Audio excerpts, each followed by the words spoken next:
UPSC 2020 के नतीजे घोषित कर दिए गए हैं। यूपीएससी में कुल 761 अभ्यर्थी सफल हुए हैं। शुभम कुमार यूपीएससी के टॉपर बने हैं। जागृति अवस्थी दूसरे नंबर पर रही हैं, दूसरी रैंक उनकी रही है।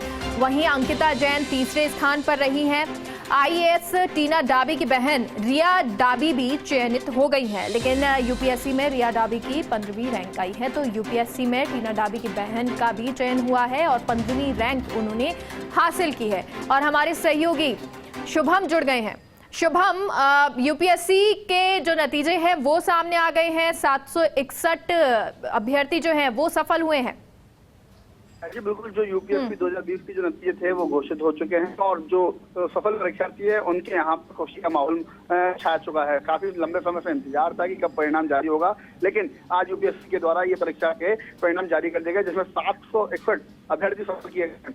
शुभम कुमार जो यूपीएससी में टॉप रहे हैं, वही जागृति अवस्थी दूसरे स्थान पर रहे हैं। बात अंकिता जैन की तो उन्होंने तीसरे स्थान पर आया है। वही आईएएस जो थी आईएएस टीना डाबी, उनकी बहन रिया डाबी भी इस यूपीएससी की परीक्षा में सफल हुई है और चयनित हुई है। उनका 15वां रैंक आया। मैं आपको बता दूं कि लंबे समय से इसका इंतजार चल रहा था और इंतजार आज खत्म हुआ और परीक्षार्थी जो सफल हुआ उनके चेहरों पर मुस्कान है, उनके परिवार में खुशी और जश्न मनाया जाता है, क्योंकि काफी परीक्षा का परिणाम का इंतजार किया जा रहा था, लेकिन आज ये परीक्षा परिणाम जारी हो चुका है। यूपीएससी में 761 परीक्षार्थी सफल कर दिए गए हैं और अब उनका भविष्य आगे और उज्जवल हो सकता है। लेकिन परिवार में अब खुशी का माहौल है। कुछ मिठाइयां खिलाई जा रही हैं, गुलाल बरसाया जा रहा है, मालाएं पहनाई जा रही हैं और जगह जगहों से उनके लिए बधाइयां भी आ रही हैं। हालांकि पाकिस्तान के कितने बच्चे इसके अंदर हैं ये अभी साफ नहीं हो पाया है, लेकिन इसमें बताया जा रहा है कि जो टीना डाबी है आईएएस हैं, उनकी बहन रिया डाबी भी 15वीं रैंक पर सफल हो चुकी है और उनको भी यूपीएससी में जो अभ्यर्थी उनमें सफल में उनका भी नाम आ चुका है।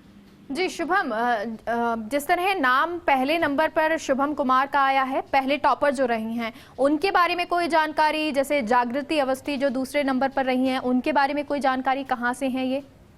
जी बिल्कुल, अभी इनके बारे में ऐसी कोई जानकारी कुछ ही समय पहले ही बस रिजल्ट आया ही है। अब रिजल्ट का किया जा सकता है कि उनके बारे में पता लगाया जा रहा है किस तरीके से कहाँ से छात्र पास हुए हैं और किस परीक्षार्थी कौन से कहाँ के हैं, लेकिन अभी तक नाम सवाल रहे हैं, जिसमें से शुभम कुमार जो है वो प्रथम रहे हैं और जो जागृति अवस्थी वो दूसरे स्थान पर हैं और अंकिता जैन जो है वो तीसरे स्थान पर हैं। वहीं अभी तक और भी नाम सामने आएंगे। हो सकता है कि राजस्थान के और भी छात्र जो हो, चाहे टीना डाबी की बात करें तो उनकी बहन जो रिया अभी है वो सफल हुई है, तरीके से और भी छात्र जो होते हैं वो राजस्थान के अंदर सफल पाए जा सकते हैं। हालांकि कुछ देर के बाद पूरा परिणाम और सामने आ जाएगा।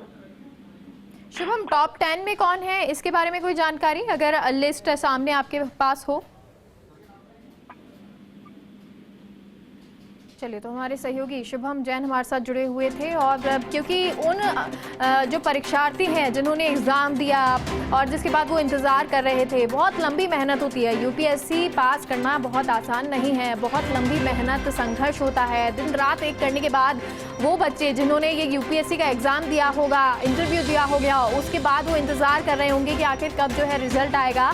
और रिजल्ट जब आया है तो कुछ बच्चों के चेहरों पे तो मुस्कान आई है, लेकिन हालांकि कुछ बच्चे जो इसे पास नहीं कर पाए होंगे, लेकिन फिर भी क्योंकि यूपीएससी आपको आगे भी ये मौका देता है, तो जो बच्चे इसमें सफल नहीं हुए होंगे वो आगे भी इसकी तैयारी करेंगे। लेकिन अभी बात करते हैं उन बच्चों की जो इस यूपीएससी के एग्ज़ाम में सफल हुए हैं और यूपीएससी 2020 का यह नतीजा जो घोषित हो चुका है। यूपीएससी में 761 कुल अभ्यर्थी सफल हुए हैं और जिसमें शुभम कुमार यूपीएससी के टॉपर बने हैं। हालांकि राजस्थान से कौन कौन से नाम हैं, कितने लोग जो राजस्थान से हैं, जयपुर से हैं, ऐसे कौन से नाम हैं, इसके बारे में भी आपको जानकारी देंगे। लेकिन फिलहाल जो है अभी ये रिजल्ट आया है और रिजल्ट आते ही सबसे पहले फर्स्ट इंडिया ने आपको ये जानकारी दी है और हमारे साथ रिया डाबी जुड़ गई हैं। टीना डाबी की बहन है और 15वीं रैंक उन्होंने हासिल की है। रिया, सबसे पहले तो फर्स्ट इंडिया न्यूज़ की तरफ से आपको बहुत बहुत बधाई हो।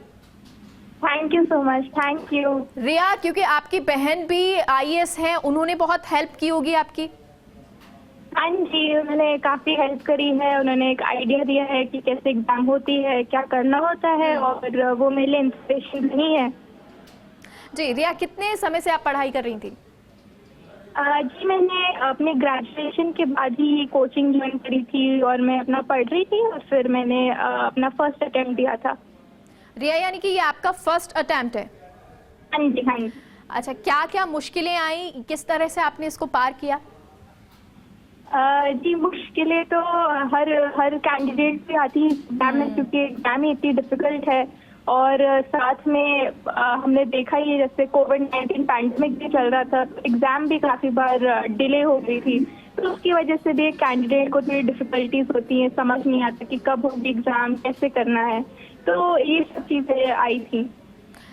रिया, अब क्योंकि जाहिर सी बात है बहुत अच्छा लग रहा होगा, लेकिन क्योंकि जब ये 15वीं रैंक आई, आपकी बहन की जो है वो अच्छी रैंक आई थी, आपसे बेहतर रैंक आई थी, तो कहीं पर ये लगा कि दोबारा से मैं इसको तैयार करूं, या अभी किस तरह का महसूस कर रही हैं आप? जी नहीं, मैं काफी खुश हूँ जो मेरी रैंक आई है, और मुझे ऐसा नहीं लग रहा। हाँ जी। रिया, क्योंकि आपने तैयारी बहुत लंबे समय से की होगी, किस तरह आपने तैयारी की, और जो लोग अब तैयारी कर रहे हैं, जो अब जून में एग्जाम होने वाले हैं यूपीएससी के, उन अभ्यर्थियों के लिए क्या कहेंगे आप? जी, तैयारी तो मैं यही बोलूँगी कि स्कूल टाइम से ही चलती है, और जो कैंडिडेट्स अभी एग्जाम देना चाहते हैं तो उनको अपना हार्ड वर्क देना चाहिए, कुछ सैक्रिफाइसेस करने पड़ते हैं, अपनी सोशल लाइफ थोड़ी डिक्रीज करनी होती है, और जो भी सिलेबस होता है यूपीएससी का, जो बुक्स होती हैं, तो आप जी जान से अगर मेहनत करेंगे, पढ़ेंगे, तो मुझे लगता है कि किसी से भी हो सकता है। रिया, आपने आईएएस बनना है, ये कब आपने चुना? अपनी बहन को आईएएस टीना डाबी को देखकर, या बचपन से ही आपने सोचा था कि हम दोनों ही हैं आईएएस बनेंगे? जी, मेरी मदर का ही ये सपना था कि वो पहले जाती थी, मेरी बहन भी ये परीक्षा दे, और जब वो बन गई तो वो चाहती थी कि मैं भी ये परीक्षा दूं, और अपनी बहन को देखकर भी मैंने सोचा कि मुझे भी ये ट्राई करना चाहिए, तो फिर मैंने एग्जाम दी। जी, यानी आपने उसके बाद सोचा, जब टीना डाबी आईएएस बन गई, कि अब मुझे भी इसी एग्जाम को क्लियर करना है? हाँ जी, पहले तो था थोड़ा आइडिया, बट फिर और ज्यादा स्ट्रांग हो गया था जब उन्होंने क्लियर किया। रिया, घर में कैसा माहौल इस वक्त? घर में सब बहुत ज्यादा खुश है, मेरी मम्मी पापा बहुत ज्यादा खुश है, मैं भी बहुत खुश हूँ। अच्छा, अब नेक्स्ट आपका क्या प्लान है, क्योंकि अब जब तक आपको नियुक्ति मिलेगी तब तक कुछ प्लान आपने किया? प्लान तो अभी ऐसा कुछ है नहीं, अभी देखते हैं। चलिए, बहुत बहुत शुक्रिया रिया हमसे जुड़ने के लिए। और